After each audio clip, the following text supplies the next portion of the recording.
Hey guys, Melanie Business Trick here, and we're going to do another Power Up Live session today here on Facebook. And so today I want to talk about something it comes up a lot in my mastermind, it comes up a lot with my clients, and that is how do I spend more time on my genius? And why do you want to be in your genius? So I'm kind of curious if you're tapping in here live, do you know what your genius is?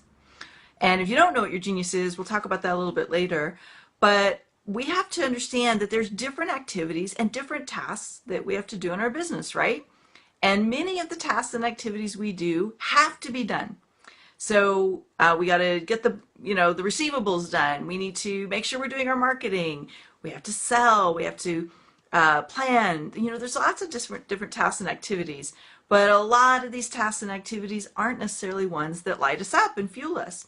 So as an entrepreneur who is responsible for everything you have to do in your business, how do you make time for the activities that are in your genius, that light you up, that fuel your creativity, that inspire you to do greater, bigger things? So I'll just share with you a little bit of my own conundrum, and I want to hear, we can interact. I'd love to hear your thoughts on this as we go along. How much time do you get to spend in your genius? And how much time are you spending on activities that burn you out, that drain you, that end up wasting time and maybe stealing time away from the things you really, really want to be doing? So when I'm coaching and mentoring entrepreneurs and thought leaders, this is a big conversation. This is the stuff that gets people questioning, can I really grow? Can I expand my success? Because look at how much time it takes me to do what I'm doing right now. And if you're in the place where your current set of activities are burning you out and they're draining you and they're not fun and you don't want to do more of them, your mindset will get a little colluded, and it will not necessarily be able to imagine scaling your impact, growing your income exponentially, because you're literally paralyzed and are stuck with what you have to do now. This is where overwhelm kicks in, right? So there's different types of activities, and all of them are necessary to grow us. But today I want to tackle how can we spend more time on our genius, and what's a little bit of a trick to creating more space for the things that are really priorities, and they light us up, and they're going to fuel our bigger impact and exponentially growing our income. So we've got the activities that have to be done, and these are the foundation for growing a business. Then we've got the activities that we're good at, or maybe they're a skill or a strength, but they don't really light us up. So we end up feeling kind of depleted or frustrated with spending time doing them. Do you have any of those tasks and activities on your plate right now? And then there's the activities that are in our genius. Now, our genius zone, like the genius factors, are confused. And it's actually helpful to do an exercise to uncover what they really are. Because a lot of people, and maybe you do this too, okay, so I know I did, we get confused between what we're good at and what our strengths are and what's really in our genius. And our genius it's a unique combination of activities that kind of scare the crap out of us, while at the same time activating a part of us that makes us stretch beyond our comfort zone. And when we do these activities, it's like we feel so alive and so inspired, but at the same time, we feel we kind of feel like everything is in this effortless mode, like you could do it whether you were paid for them or not. And these are the activities that fuel our creativity. They expand us. They kind of cause us to do the things we never thought we could do, because once we start getting in our genius, everything just feels easier and more in flow. There's a great book written a few years ago. I believe it was Gay Hendricks who wrote the book The Big Leap, and he talks about how to get into and recognize your genius factor. So if you haven't read the book The Big Leap, I highly recommend it. It's a real game changer for a lot of us who are burned out or exhausted or maybe even unconsciously holding ourselves back. Not that you would ever do that, but I know I have, and I know some of my clients have. So getting into your genius. Now, I know you might be saying to yourself, Melanie, I love this idea. Absolutely, I want to spend more time in my genius. That's why I started my business in the first place. But I have all these tasks and activities that are taking up way too much time. How do I make time when I'm so full? I start my day at 6 in the morning. I end my day at 9 at night. How am I going to fit in genius time? Well, there's a couple things. First of all, is you have to decide. You have to decide that for the success of your business and for your fulfillment and for your just knowing that it's time to make a new decision about what success means to you, that you will figure out how to claw back from trying to do everything and be everything to everybody and get everything done to recognizing what really is my genius and how can I get there. You know, one of the things that I play a lot with is with my clients is like, all right, so we don't have to know the answer right now, but you have to make the commitment and decide you will have it.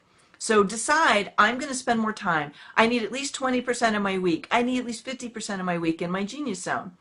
So if you could claim that for yourself, what would you claim? How much time do you want and maybe even need to be in your genius zone in order to be in the fire and have the momentum and really have the energy to pull off this next big thing that you want to pull off for yourself? So decide is step number one. Then we have to look at 3 more D's. Delegate, delete, and defer. Now, I know you know about delegation. If you follow me at all, I'm always talking about delegation, but there's levels of delegation, and many people are under-delegating, even if they have a team. So we have to look at, are there activities on your plate that somebody else, and write this down, can do better, faster, or cheaper than you? And it's a little slippery when you're trying to figure this one out on your own. So just know if you are doing things that someone else can do better, faster, or cheaper than you, then you're under-delegating. And you have some opportunity there to activate more leverage by getting things off your plate that other people could truly do and that would free you up to be more in your genius time. Then there's delete. So this means you're probably doing things that you shouldn't be doing and that you don't need to be doing, or bright shiny objects that you got somehow roped into doing. Maybe you said yes and you should have said no.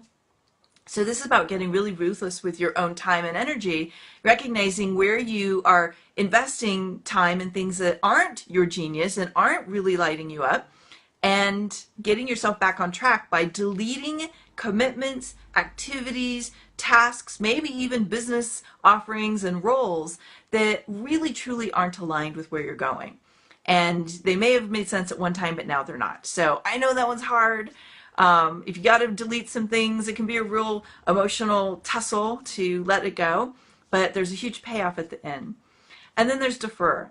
And I know as an entrepreneur and somebody who's got a big mission and you want to accomplish all these things, everything seems equally important. But sometimes the muscle you have to strengthen, the part of you that you need to really get good at, is knowing what to schedule later and what to get present to and focus on right now.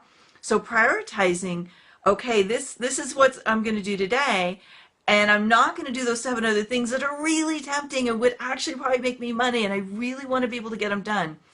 But the bigger priority is to spend more time in your genius. So what's the payoff of getting time in your genius? What do you think it is? Is it having more time for creativity? Is it having more time to plan? Like maybe that's your genius. Is it being more in the leader energy, like really being present to where you're going and what you want to activate in terms of true influence and impact in others? So when we're in our genius, we're doing the thing that only we can do. So one of the things that really lights me up, and this is what helps me know, am I spending enough time in my genius, is when I'm mentoring and coaching. Another thing, and actually it wasn't until some people reflected this back to me in my current mastermind that I'm facilitating, I didn't really get how big this was of my genius until people reflected it back to me. And that was, they told me, like, my superpower is facilitating these very powerful leadership retreats and facilitating these mastermind experiences for high-level business owners. And I just do it because it's easy, it's natural, it's something that I love and I'm inspired to do. That's a clue that that's your genius. And when I do those things, guess what?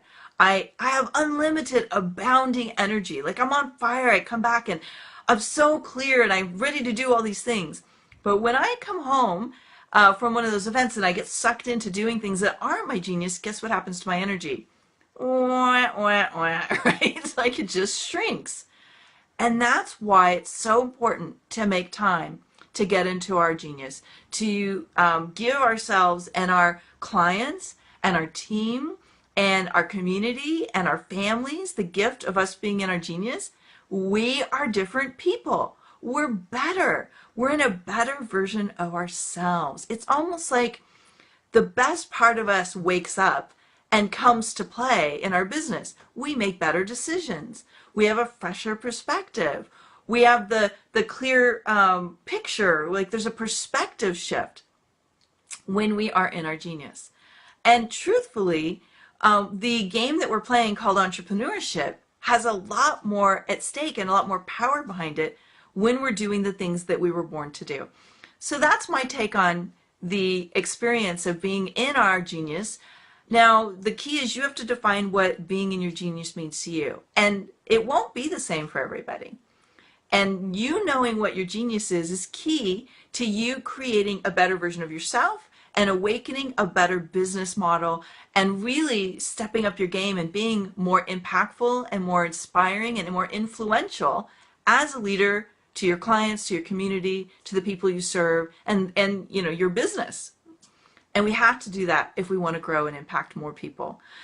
So that's my 2 cents. Love to hear what your thoughts are. What are your genius factors? If you don't know what they are, what are you going to do to figure them out? And I'd love to hear them in the comments below. I'll be tackling more of the questions every Thursday as we go along, because it seems like there's a lot of curiosity about what it takes to become the best version of ourselves and really make a huge impact and be an influencer in this business that we call entrepreneurship.